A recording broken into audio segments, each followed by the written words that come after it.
What everyone expected was a battle. This was reasonable. The available information supported the expectation. The Veth Separatist Armada, 23 vessels in a standard assault formation, had entered the Karath corridor at 0600 with an approach vector that pointed directly at the Concordance's Karath station, which was a military installation and transit hub of significant strategic value. The Armada was moving at combat speed. Its weapon signatures were hot. Its communication channels were on military encryption. On the other side of the corridor, between the Armada and Karath station, was one ship, the CSS Endurance, a Concordance fleet vessel, Class 3, which meant it was mid-tier, significant on a single-ship basis. Negligible in the context of 23 separatist warships. Its captain was a human named Sean Twilogi, who had been in command of the Endurance for 14 months, and whose service record was, by fleet assessment, exceptional in a quiet way, consistently good decisions. No dramatic incidents. The kind of officer whose competence was demonstrated through the absence of catastrophe rather than through notable action.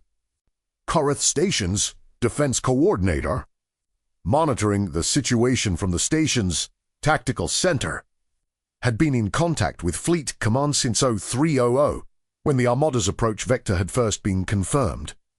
She had received the assessment that no reinforcement was reachable in time. She had received a standing order for the station's military assets to avoid engagement that would escalate the situation before diplomatic channels could be activated. She had also received a communication from Captain Twilogi at 0545, which said, "I'm going to try something. Please log this as my formal request for operational latitude." She had logged it. She had not asked what the something was, partly because the communication's brevity suggested Twilogi was busy, and partly because she had read his service record and had concluded that asking was probably less useful than logging. The Armada crossed into the corridor at 0600. The CSS Endurance was waiting for them. What happened next was not what anyone expected. Twilogi had been thinking about the Armada for 36 hours. Not about how to defeat it, which was not a tractable problem. 23 warships against one was not a combat equation. It was a physics equation, and physics equations had fixed solutions. He was not interested in the fixed solution. He was interested in what the Armada was trying to do. This was a habit he had developed over 14 months of command and over the years of preparation before that, a habit of starting with purpose rather than capability. What is the other party trying to accomplish? What does success look like for them? What does their approach tell you about what they actually want? The Veth separatist movement had been operating in the outer reaches for 3 years. Its stated objectives were territorial, recognition of separatist control over specific contested systems, formal concordance withdrawal from those systems, political status equivalent to a member state. These were the official demands. The Armada's approach was calibrated to those demands. A show of force that demonstrated the separatists could project military power against significant concordance assets. An action that demonstrated that the Concordance's presence in the outer reaches was not without cost. A visible demonstration, conducted in front of the monitoring station network, that the separatist movement was a serious military actor.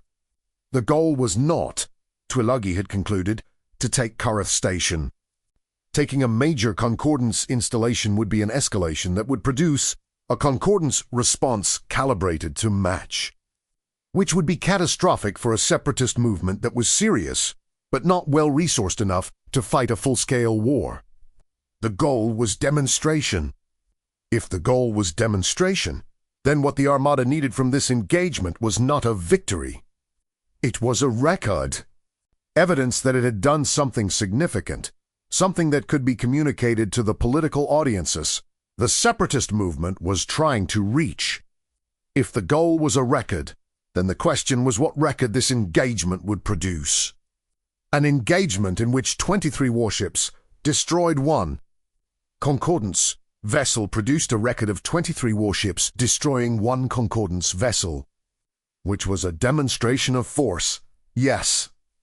But it was also a demonstration that one Concordance vessel had stood in the corridor, and that the Armada's response had been to destroy it. The record had two sides. Twilagi had thought about this for 36 hours. He had also thought about the specific structure of the Separatist Armada's political situation, which he had reviewed in the intelligence files that the fleet's Outer Reaches Division maintained. The Separatist movement had a military faction and a political faction, which was normal for such movements, and the relationship between the two factions was complex, which was also normal. The military faction wanted to demonstrate capability. The political faction wanted to demonstrate legitimacy. These goals were compatible in some situations and in tension in others. An engagement that produced a record of military force against a defended position was useful for the military faction. An engagement that produced a record of diplomatic inflexibility was less useful for the political faction, because the political faction's long-term goal was recognition, and recognition was not achieved by being seen to refuse dialogue. He had thought about this for 36 hours. Then he had decided what to try. At 06:02, 2 minutes after the Armada entered the corridor, the CSS Endurance transmitted on the Armada's command frequency. The transmission was addressed to the Armada's commanding officer, identified in the fleet's intelligence files as Commodore Vethsal, who had been the Separatist movement's senior military commander for years, and whose background was regular. Concordance fleet, before he had joined the Separatist movement 7 years ago, the transmission said Commodore Vethsal, "This is Captain Sean Twilagi of the CSS Endurance. I have one request before whatever happens next. I would like 10 minutes of your time." The Armada's formation continued on its approach vector. Twilagi waited. At 06:04, a response came. It was from Vethsal directly, which Twilagi noted. The Commodore's voice had the quality of someone who was curious despite themselves. The response said, "10 minutes. Captain, begin." Twilagi said, "Thank you. I want to be direct with you about 2 things, and then I want to say something that is not in my operational orders, and that I'm saying entirely on my own judgment." Vethsal said, "Proceed." "The first thing," Twilagi said, "is that you know, and I know that I cannot stop your formation militarily. The Endurance is 1 Class 3 against 23. You will come through this corridor whatever I do." Pause. "I'm not pretending otherwise, and I'm not going to ask you to believe I'm a threat. I'm not." A pause from Vethsal. "Go." "The second thing," Twilagi said, "is that I've read your service record from your fleet years. And I've read the Separatist movement's political communications." He paused. "You're trying to accomplish something, not just a military demonstration.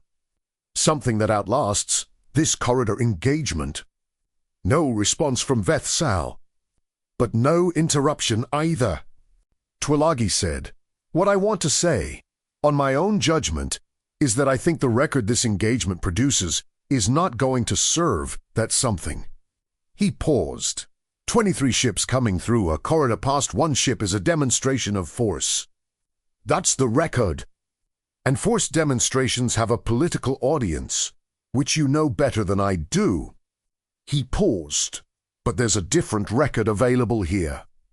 And I think the different record is more useful for what you're actually trying to accomplish. Vethsal said. "What record?"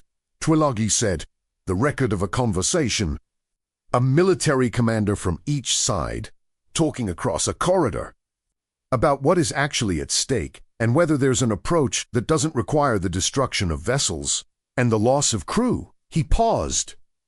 "That record has a different political audience.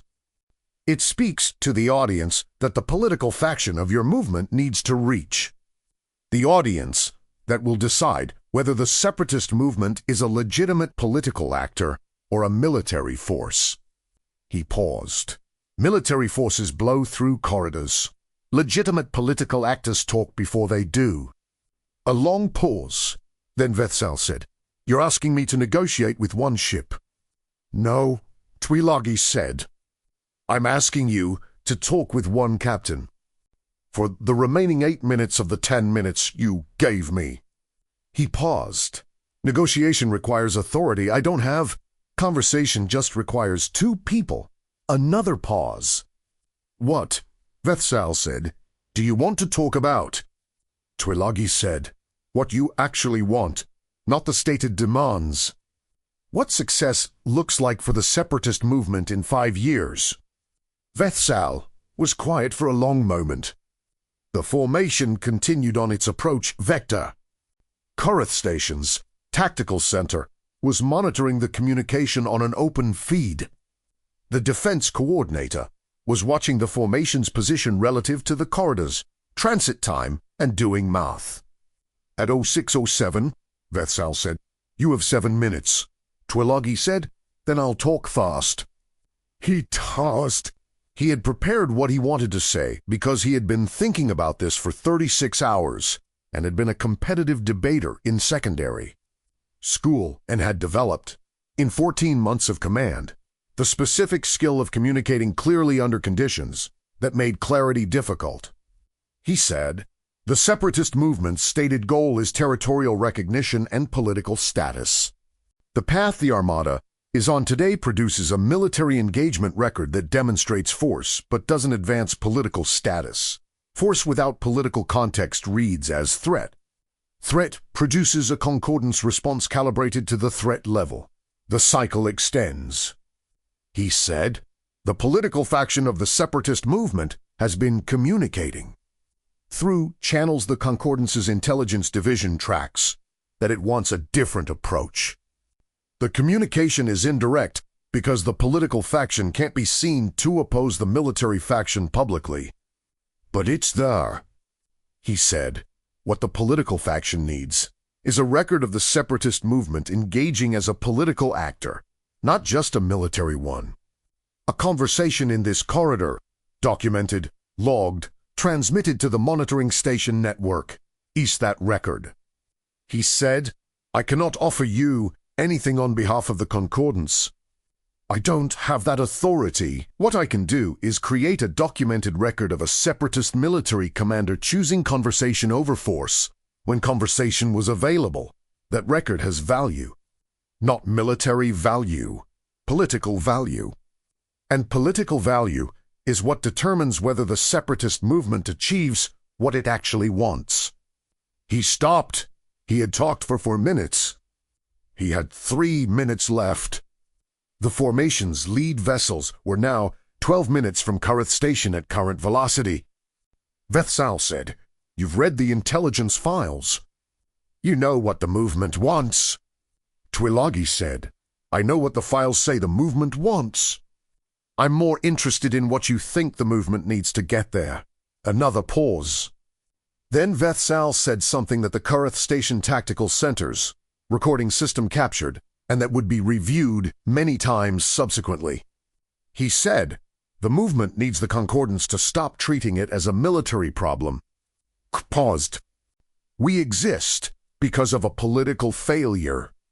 We will stop existing because of a political solution or because of military defeat." He paused. "Military defeat is available to the Concordance.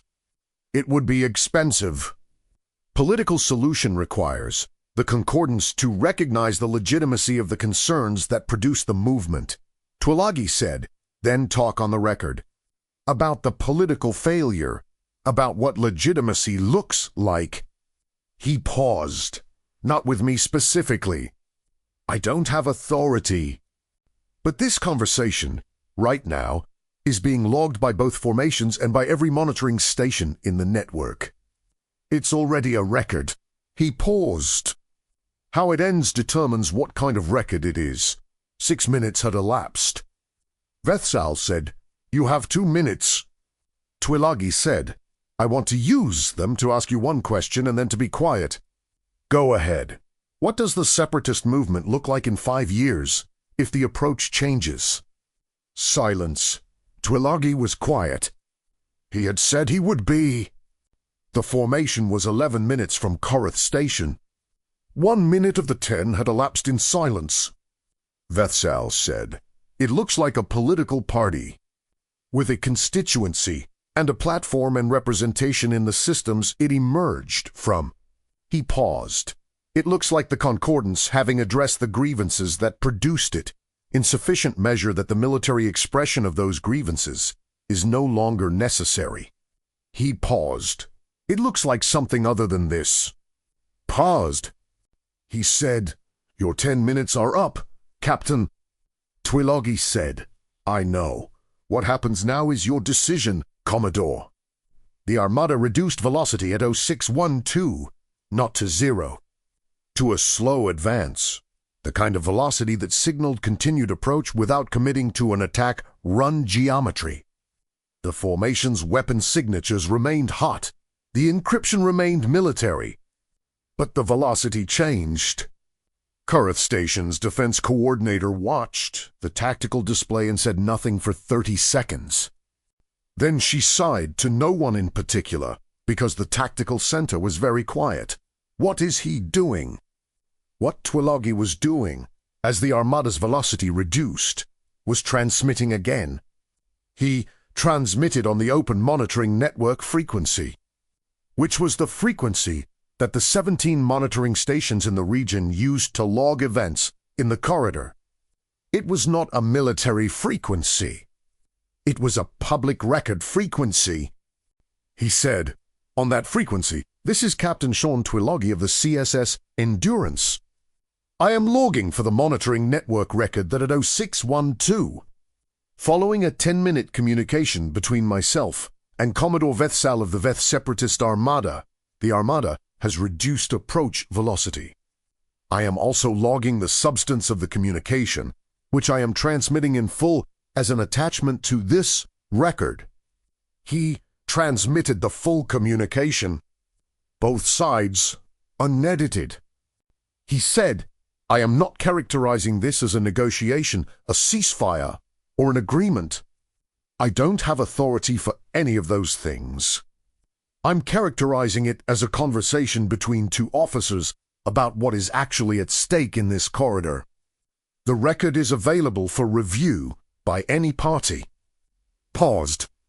He said, "I'm also transmitting this record to Concordance Fleet Command, the Concordance Diplomatic Division, and the Veth Separatist Movement's public communication channels, simultaneously, so that all parties have the same information at the same time." He transmitted, and then he waited. What followed was not a battle. What followed was for hours of the Armada holding position at reduced velocity outside Korath Station's defensive perimeter, while the communication record propagated through the monitoring network and reached the audiences that Twilagi had identified. It reached the Concordance Council's Outer Systems Committee, which had been monitoring the situation since the Armada's approach and which convened an emergency session at 0900.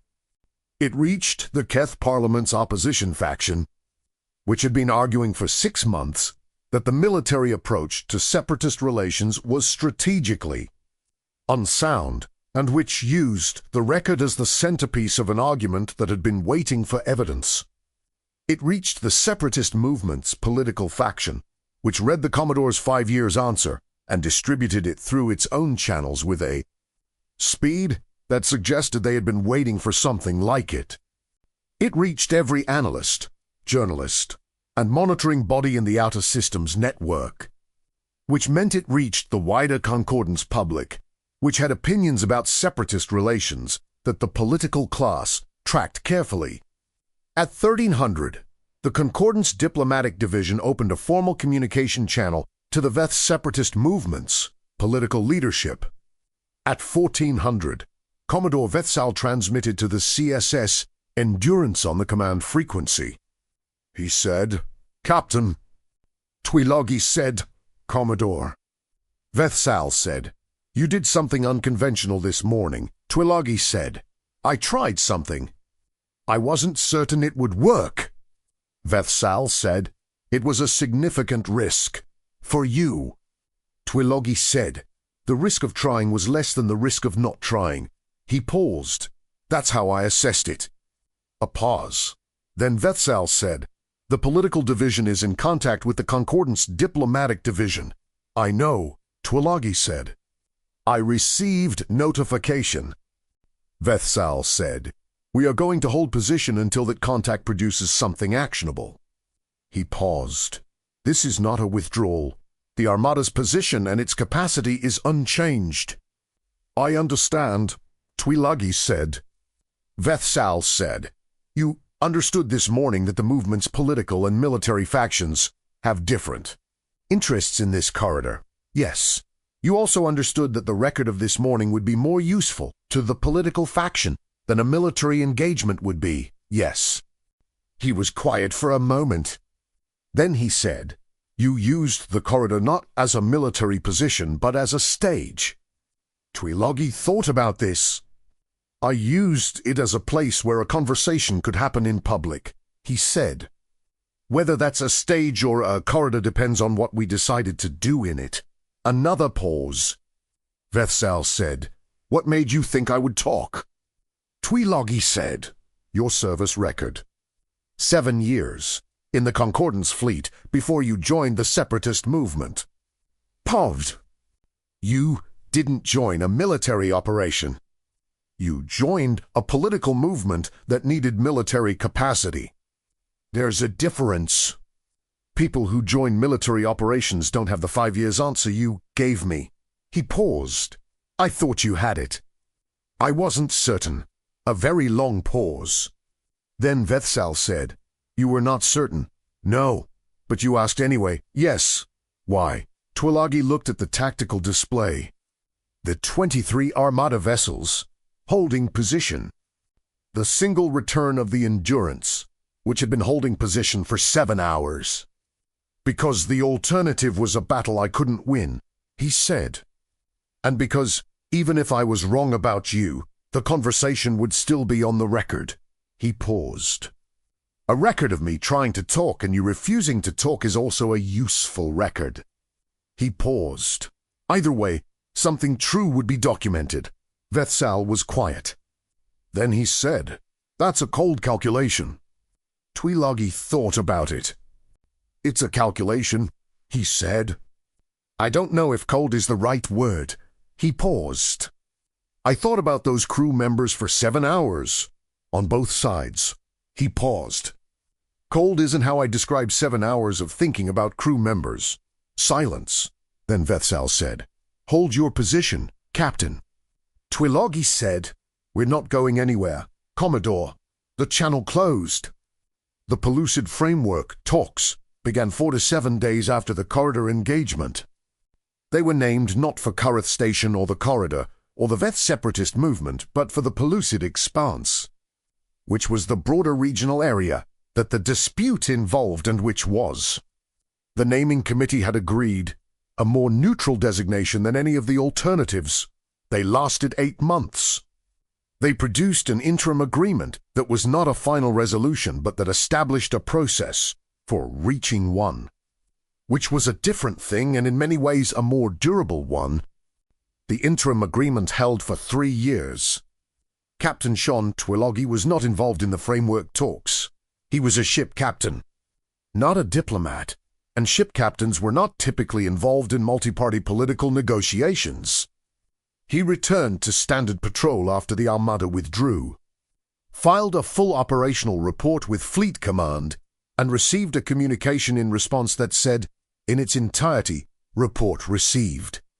Operational approach noted for review. Continue patrol. He continued patrol. He received, 6 months later, a different communication.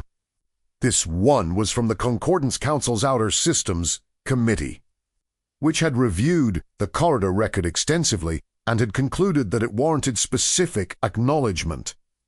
The acknowledgement said, the Council recognizes that the engagement record of 0600 to 1400 on the 14th of March in the Kareth.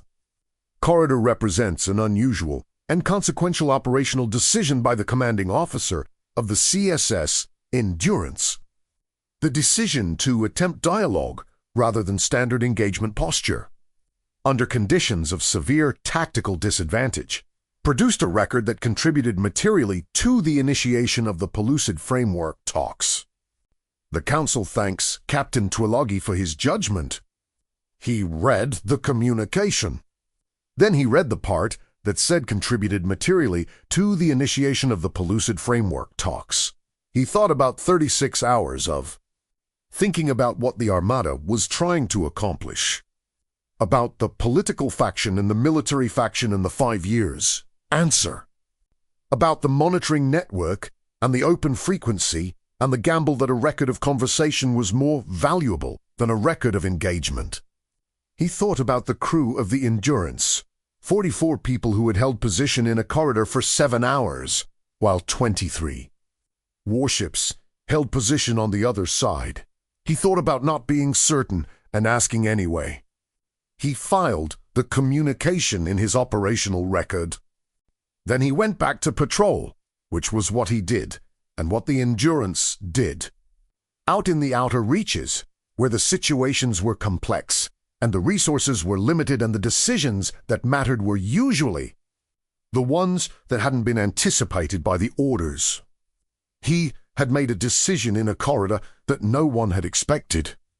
No one, including him, had expected the outcome. That, he had come to understand, was sometimes the point. The decisions that changed things were usually the ones that hadn't been modeled. The ones made in the moment, from everything you knew and valued and had thought about for 36 hours, in response to a situation that the orders hadn't anticipated. He thought about the machines that had been trying to model human behavior and had found they couldn't predict what humans did in the hard situations. He thought, yes, that sounds right. The hard situations were the ones that mattered, and you couldn't predict what you do in them until you were in them. You could only prepare, and then decide, and then find out what the record said.